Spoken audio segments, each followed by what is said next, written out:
Hey guys, it's Tyler with Gaia Gaming, and I'm pretty stoked to bring you guys a little deck profile.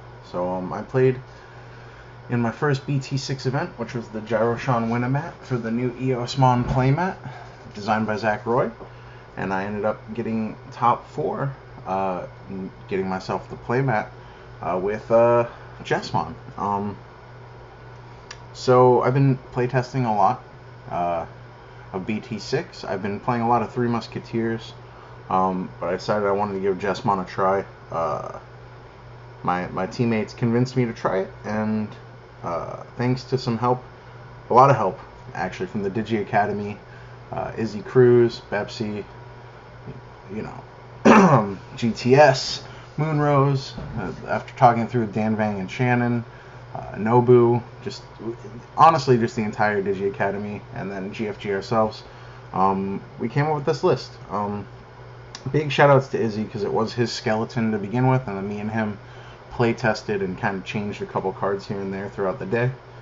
But without further ado, here's the Jesmon list. For the eggs, we played 4 of the Demi-Meramon. So I chose to play no other eggs, just 4 Demi-Meramon. I was torn between this and Yoko, but ended up going with this simply because in this build you are swinging more with your rookies than you would normally, and just to get some chip damage in. So anything that could help them maybe survive is good. It's pretty strong. So we have the 4 Demi-Mera. I didn't want anything else. For the rookies themselves, we have our 4 Huckmon. Best searcher in the game. Just because it's not like and or, it's you grab 2 of the same thing. It's top 5, and it's like 3 different things. It grabs Sistermons, Royal Knights, or Jesmons. Or Huckmons, I'm sorry, not Royal Knights. Sistermons, Huckmons, or Jesmons.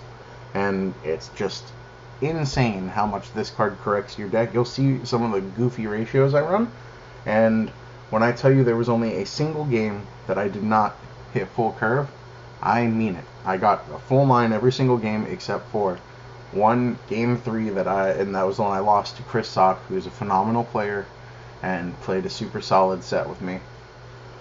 So more rookies, we have our 4 Guilmon. When you attack, you draw 1. He's the North American promo. Again, the searching, drawing, you're just trying to get to your line. That's the name of the game. And again, with the ratios, you're going to see how weird it gets up here. So you just want consistency cards. We do not have starter decks yet, so I'm just like the new starters, the Gallantmon and Ulforce. So I'm playing 4 of the old starter Agumon, just for, he's a solid red rookie, plus 1,000. It does come up sometimes, so we're playing him. Then we have 2 promo Biomon. Again, we don't have the new starter deck, so we can't play the new Guilmon. But this is actually pretty good. It is not once per turn, so whenever you delete a Digimon by battle, you draw a card. Again, you're digging. You're getting your line. You want to see it. Speaking of things that you want to see, I am playing 4 Sistermon Blanc. In this deck, you need to see Sistermons, and Blanc draws you cards. See your line, draw your cards, get Jesmon out, win. I don't know what else to say here. To go with Blanc, we're running 3 CL. The boost is really nice. The getting back memory helps you make some plays, which I could talk about a little bit towards the end of this video. And yeah, I just think you want to see your Sistermon, so I think 7 is a good number. I was playing 6 for a while, but then I bumped up my Blanc count. Again, the name of the game is just see your Jesmon. We're playing 4 starter deck Greymons, plus 1 security. It helps to inhibit your win condition. It helps make Jesmon hit for multi-strikes. You're swinging several times for several checks, and that's, in the end of the day, that's how you win the game. 4 Bao Huckmon. He's searchable, so you want to maximize your hits with Huckmon. His effect helps a lot against a couple different decks. In the mirror, it helps. It helps against Rookie Rush. If you see that, it kills blockers. Most people are on the 1-cost blockers again in BT6, and this thing wipes them out when you swing.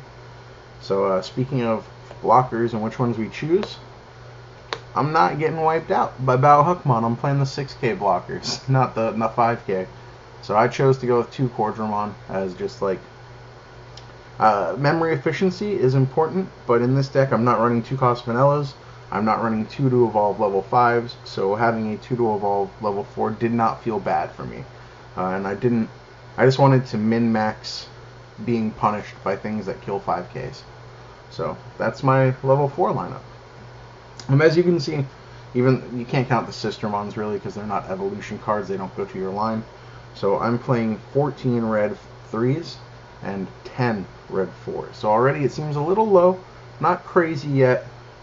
My level 5s, I'm playing 4 Saviors. So you want to, again, maximize your search targets. This is the best level 5 for Jesmon, because when you play him, if you evolve, you get to play a Sistermon for free. But even, you usually evolve him in the egg area.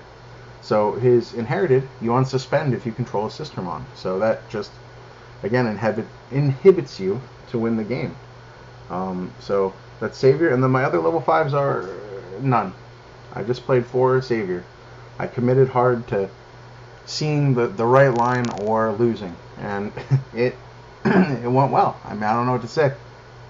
There was only a single game that I did not see a Savior. Again, you get a top 5 search with these multiple times. You're drawing a lot of cards. You're doing a lot of filtering. You're swinging with Gyomon for chip damage, drawing cards. Perfect line. We're playing 4 Jesmon and no other level 6s. So no matter where we go, we're going to Savior and Jesmon. We're swinging, multi-swinging. That's it. Jesmon's cracked. He gets piercing. He boosts himself to 14k without anything else. He can play 2 Sistermons if you have the Savior, the full swings, and then you could finish the game with your 2 Blitz Omni. Omnimon's also a Royal Knight, so it synergizes with some of your Jesmon support. Yeah, just this top end is insane. You want to see these cards in your top end. It's a lot of fun, and that's the crazy ratios that we were talking about, but it works, guys. I mean, I don't know what else to say besides, if you force yourself to see the cards you want to see by just playing consistency cards and going into it, it kind of works out. There's a lot of security control, a lot of 3 Musketeers. Yeah, you're playing red, this format, you got to play 2 Delicate Plans. I think 2 is the number. I wouldn't even think it's crazy to play 3, but you want to see this card when you need it. If you're playing a lot of filtering, you see it. We also played 3 Judgment of the Blade. This card is offensive. This card is defensive. When you hit this card in security, it is cracked. You get a Sistermon from your hand or discard. You put it in your hand. That's insane. And then when you play it from your hand, a Huckmon, Jesmon, or Royal Knight, or I guess Huckmon or Royal Knight can attack an unsuspended Digimon. The effect will linger. So if you swing over something, piercing, unsuspend, swing again, play this, unsuspend, swing again, it still has piercing, all the extra checks. It's a powerhouse. It's a really good top end. You want to make your plays as good as possible. A lot of people didn't think this deck could really see the consistency it needed before a memory boost, and I was kind of that opinion until Izzy and Nobu turned me on to Gravity Crush. We were playing 2 Gravity Crushes, and it makes plays. You play it, and then usually when you play it on that turn, you win. It's +2 memory. At the end of the turn, you lose 2 memory. This was the best part of the deck. This almost always was a blowout. People were almost always surprised by this card. And just to round out the deck, we got our 2 memory tamers that help boost the amount of checks you do with Jesmon. And yeah, so that's the deck. Jesmon red. The ratios, again, a lot of people were asking me like, oh, didn't you want to play like 6 level 5s? Didn't you want like a 5th level 6? No, I didn't. Because the plan is to go to Jesmon and swing many times. If you're trying to play a different way, you're trying to play in a way that's not the goal of the deck. At least that's the school of thought that I'm in. I know that a lot of people in Japan, there were a whole school of thought process where if you don't hit Savior, you lose, and I just kind of like dived right into that mindset. So this is my Jesmon deck. I only lost to Chris Sock, who went 4-0-1. He drew in the finals with GTS. Shoutouts to Grayson for also going 4-0-1 with his Three Musketeers blue build. Spicy list. Look for that on their YouTube or on here, wherever they're going to post it. I know he said he might do a profile for me, might do a profile for them. Either way, keep a lookout for that. Just search Digi Academy and maybe even Three Musketeers to see when that drops. Big shoutouts to Eli for going undefeated in the event. Eli's a phenomenal player. Honestly, everyone in this event was stacked. It was a scary event. I didn't want to play any of y'all. Y'all are great players. Big shoutouts again to Digi Academy for helping me playtest and just solidify this build. Big shoutouts to Dan Vang and Shannon for convincing me to play this instead of Shoutmon, because I was going to play Shoutmon. And shoutouts to Gyrosean for hosting these events. They're a lot of fun.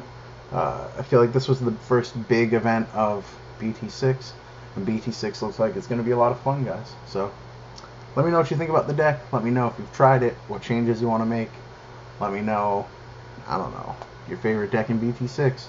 Like, comment, subscribe, make YouTube happy, make me happy.